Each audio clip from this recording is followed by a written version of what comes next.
All right, let's wrap up our discussion of Freudian psychoanalytic slash psychodynamic theory by talking about how we can defend ourselves against anxiety. So, Freud thought, remember, we've got our id, ego, and superego, that there's a lot of our personality that's under the level of consciousness, right? It's unconscious to us. But those unconscious contents can have an influence on our awareness of ourselves, the ego part and the superego part that are accessible to our reflection. So things that are coming up from the unconscious part of our personalities can generate anxiety in us. So we've got unacceptable wishes and impulses that are in our unconscious, and we don't even know what those wishes and impulses are. All we know is that in our efforts to not be aware of them, it generates a feeling of tenseness, or what we would call anxiety. To try and relieve that, we can invoke a defense mechanism so that our ego and our superego, the parts of our personality that are conscious, don't really know what that unacceptable wish or impulse was, but it helps to diminish the anxiety that they're generating. So let me give you some examples. I'm not going to go through the full list of Freudian defense mechanisms. There's like 39 of them on the list. Let's just address a few of them to give you a good taste of things that we do to help protect ourselves from the truth. All right, so the first one is regression. When we are feeling anxious, a lot of times we display behaviors that were appropriate at an earlier stage of development. So, you see a lot of kindergartners who know that mommy's about to leave them at school, and they're sucking their thumb, and they haven't done this for years, but they've taken up some thumb sucking again. Or at least they haven't done it in public for years. Maybe they do it when they're falling asleep, or I once had my daughter's second grade friends over for her birthday party, and everybody was really tired after all the playing and stuff, and their parents weren't due for like another 20 minutes. So I got them all, and all my games were done and stuff. So I got them all lined up on the couch and turned on a movie that I knew they'd like. And it was funny to see how many of them, while they're relaxing and kind of chilling out, I saw thumb sucking and hair twisting and other kinds of things that, they probably only do when they're like about to fall asleep or something like that, right? It's a regression. It's something that you do when you're otherwise potentially going to feel anxious. You can regress back, and it makes you feel a little bit better. A reaction formation is when you're uncomfortable with your initial reaction, so you formulate a new one. So for example, a person who's actually angry will display exaggerated friendliness when they see the person who they're actually angry with. They're like, oh God, if I have to see them, I'm going to be really mad. Hey, look, it's Fred. How are you? All right, I haven't seen you in so long, you old so-and-so. How have you been? Right? And the truth is they're thinking, oh, I hate this guy.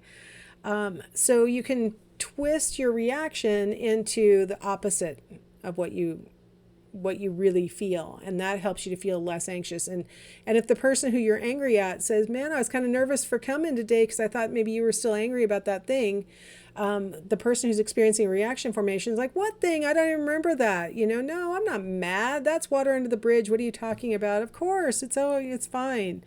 Even though they really are still angry. So reaction formation allows us to kind of lie to ourselves and tell ourselves, oh no, I'm not mad anymore. I find oftentimes if you ask a person a direct question about why they acted in a certain way or whether they made a choice that they did, their immediate response is to say, I didn't do that. No, that's not why. It's like, did you do that because you were kind of nervous? No, I wasn't nervous. Immediately, I was excited. What you perceived as nervousness was me being excited. And they're lying to themselves too. I mean, they think they were excited when they were really actually nervous.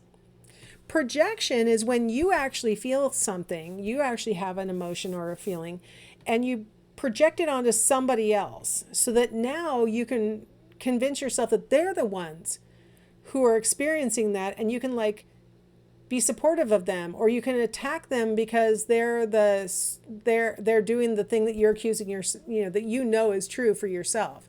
So for example, let's say I've been cheating on my boyfriend, I may decide to start scrolling through his phone and see if he's been cheating on me, right? Because if I've been cheating and I'm feeling guilty about it, I'm going to act like, well, you know what? He's probably a cheater. And that way I can attack him for being a cheater when really it's me. And he's so busy defending himself against my accusations that it doesn't occur to him to say, wait, Is this because of something you've been doing? Some people think that homophobia is a projection, where the person who has attraction to people of their same sex projects that onto people who are gay or lesbian, and they act like that person was coming onto them. And they're like, I was attracted to that person, but I'm going to deny that to myself. And I'm going to say, hey, that person is coming onto me. Right? And it's like, no, I was just standing here. What are you talking about? But I project my feelings onto them, and then I defend myself against that projected feeling. Act like they're the ones who had it. It's kind of confusing, isn't it? I'm going to give you a really personal example. When my son was like 3 years old, I was filling his milk cup up for him. So I turned my back on him for a minute, and he was near my sewing machine that was on the dining room table.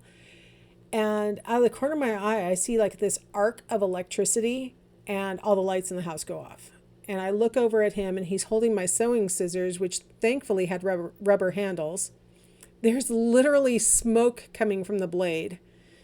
And I realized in a flash that he had cut the cable on my sewing machine. Like, it didn't take a rocket scientist to figure that one out. So in the second that I'm seeing all that, I'm like, oh my gosh, I left a toddler next to a sewing machine with scissors right there. And oh, thank God he didn't get hurt. I'm so negligent. I was thinking all these bad thoughts about myself for having let him be in that situation. My husband had been in the backyard, and he saw the lights go off in the house, and he comes, and I can this flashbulb memory of him sticking his head through the sliding glass door. He looks at me in the kitchen. He looks over at my son in the dining room. He looks back at me, and he goes, "What happened?" And I go, "That's right. I am negligent. I left him alone, and he was able to cut the cord on the sewing machine. You know, I know it's so awful that I did that." I mean, I just completely started berating myself as if he had said those things. And I know that's right. Exactly what you're saying. And he's like, what are you talking about? I didn't say any of that. I projected all of the bad thoughts that I had had as if he had said it or was even thinking it. He didn't even know exactly what had happened. He couldn't have been thinking it, but I projected it on and then started defending myself from his unwarranted attack. That's projection in a nutshell. Rationalization is what Freud said is the most commonly utilized defense mechanism, and that's where we try to make our behavior seem reasonable. The alcoholic is only drinking to be sociable. Like, it's a reasonable thing to be drinking to this degree. I mean, I'm just doing it to be, everybody else is, right? That's a rationalization. My behavior makes sense, right? Everybody else is doing it, or it's expected of me, or whatever it is. Like, I don't want to be rude. These are rationalizations that allow us to do, maybe impulse behaviors under the guise of it's socially appropriate. Displacement is when you're feeling a really strong emotion that you can't express towards the actual target. So you displace it onto a safer object. So you're really mad at your mom. You go try and storm off to your bedroom, and the dog doesn't know what's going on. So it kind of gets in your way, and you're like, "Get out of the way, you stupid dog." And you kick the dog. That's a displacement of your anger towards your mom that you can't express, and you take it out on the dog, right? You're really upset with your boss, so you come home and you yell at the kids, right? That's displacement. So you get to sort of still express the strong emotion, just not to the target who really deserves it. And more than likely to the detriment of the target that you actually, the weaker target that you're directing it towards. Denial, really common defense mechanism, is, just exactly what it sounds like, pretending like that's not true. Let's flip this here. So I've been cheating on my boyfriend. I'm over here scrolling his phone, making all these accusations. Meanwhile, there's all this evidence lying around that honestly I've been cheating. I mean, here I have a movie ticket stub in the pocket of my jacket, and we didn't go to a movie together. I just like I come home and I'm like, oh, I'm not really that hungry for dinner because, and why would I not ever be hungry for dinner? I keep going out with my boyfriend instead of with my cheating boyfriend rather than my real boyfriend, like these kinds of things. If my partner chooses not to see this evidence, it might be because of denial. Like, there's no way that my girlfriend would do that to me, right? That's denial. Sublimation is when you take an undesirable impulse, something that you know that people would not approve of, that it's unacceptable, and you convert it into something that would kind of fulfill those impulses, but in a way that nobody would criticize you for. So I would really love to be a peeping Tom who looks through the window and watches people, unsuspecting people undressing. But, it's illegal and people would judge me. So, oh, look at this. Now I'm this high status photographer for Playboy, and I'm, this hot shot that everybody, I get paid well, and everybody is jealous of this great job that I have. And that way I'm not judged. I'm actually, I get accolades for it. We see this with like workaholics. Maybe they're trying to avoid the emotional load that it takes to be in relationships and stuff like that. So they go hide at work where, oh gosh, I'm trying to support the family, and you can't expect me to tell my boss I can't stay late all the time, these kinds of explanations. But it's really a sublimation. I'm taking my tendency to want to hide and run away from my family troubles, and I'm converting it into this virtuous thing called working and making a lot more money. And who can judge me for that, right? So I pulled these 7 because they're really common ones, and ones that I think that you could probably relate to. Like I said, there are a lot more. I'll throw another one in there that I mentioned earlier, which is identification, right?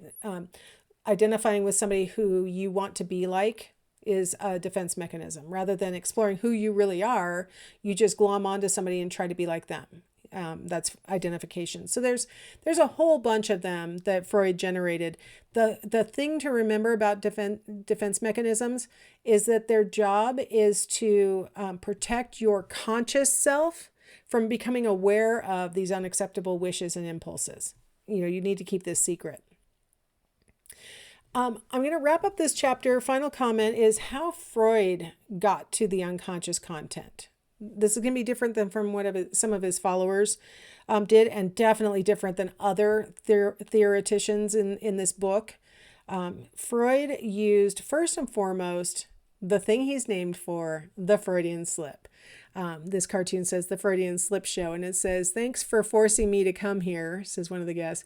Yes, this is surely the best and most boring show on TV. And then the host says, "I'm very unhappy to see you both." They're all accidentally saying what they really mean. That's the premise in a Freudian slip. It's when you say one thing when you mean another. I'm such a good actress. So the idea with a Freudian slip is that accidentally, while you're talking, your unconscious may let slip the truth. And so if you ever make one of those slips of the tongue, is what they were called before Freud came along. If you ever make one of those slips of the tongue, he's going to write that down in his notes and say, okay, what were we talking about when this slip of the tongue happened? And could this slip of the tongue really be revealing what the person really means?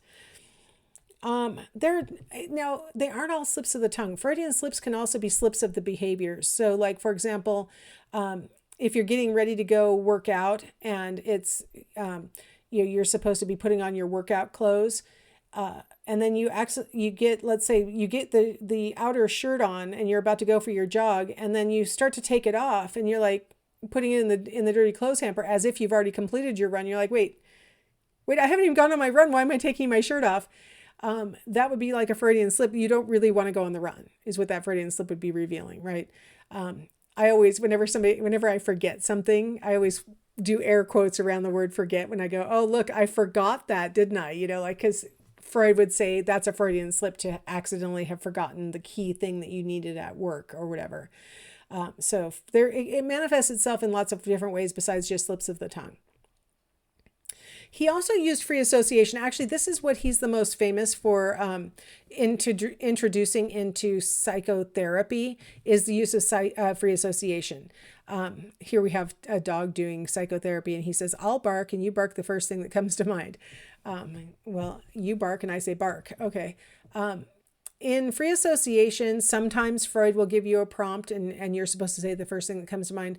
But even more importantly, the thing that he used much more often was he would just tell the client, tell me everything that's happened since the last time I saw you. And he would take notes on the things that you did talk about. But he would also take notes on any times that you displayed a block where you were like, gosh, I don't even know why I'm talking about this. That would be a block. Like, why would you suddenly censor yourself? He would also look for times when you in your recollections or in your conversations, if you tried to do any kind of block that would be like, I've got to go to the bathroom, or these kinds of things, he would try and analyze what you were talking about that led you to want to try and prevent that conversation. And so it was, a lot of people characterize Freudian and psychoanalysis as being, it's just as important what you don't say as what you do say. But that's kind of a simplification. It's like times that you stop talking are just as important as what you were saying, right before that. Hypnosis is what he was hoping he could use with everybody. The therapist is saying, and when I count to 10, you will wake up and make another 1 hour appointment. And that's actually a really funny joke about Freudian and psychoanalysis, is that you get into an analytic relationship and you're going to see the therapist every week for 50 minutes. And this could go on for years, decades, while Freud's trying to figure out what you've got repressed and what's in your unconscious. So that's actually a pretty funny story. But he thought he was going to be able to use hypnosis on all of his clients and things. He had to start using free association and Freudian slips because not everybody could be hypnotized. And then something else he's really famous for using would be dream interpretation. So here there's this person dreaming, and then it has an asterisk that says, for latent content, see your psychiatrist. According to Freud, the storyline, whatever this is that she's dreaming, is what he called the manifest content. So all that imagery that you see in a dream, all the things that are happening, that's the manifest content. In that manifest content is a bunch of symbols that you need a psychiatrist to interpret, and they are conveying to you what the latent content is. That's the real meaning of the dream. So there's going to be symbols like flying in your dream means something having to do with feeling free. If you have anything that's like a circle or a tube, that's a symbol for the vagina. Anything that looks like a snake-like or a ruler or any kind of rigid thing, that's a phallic symbol, right? So there's like these symbols in Freudian theory, and the purpose of these symbols is to mask your underlying unconscious impulses, your wishes, all those things. And that's the one thing that all of these, like when I say, how did he assess the unconscious content? He was trying to figure out what really was motivating the person, what the unconscious parts were that was motivating the person. And so he used these different techniques to try and get that unconscious to reveal itself. All right, so these are the strategies that he exclusively used. In our next chapter, we'll follow the Neo-Freudians, and they introduce a couple of other ways to try to get at the unconscious. So we have some other tools in the toolkit besides what Freud offered. All right, well, I hope you enjoyed this sort of simplified version of Freudian theory, and I will see you for the Neo-Freudians next.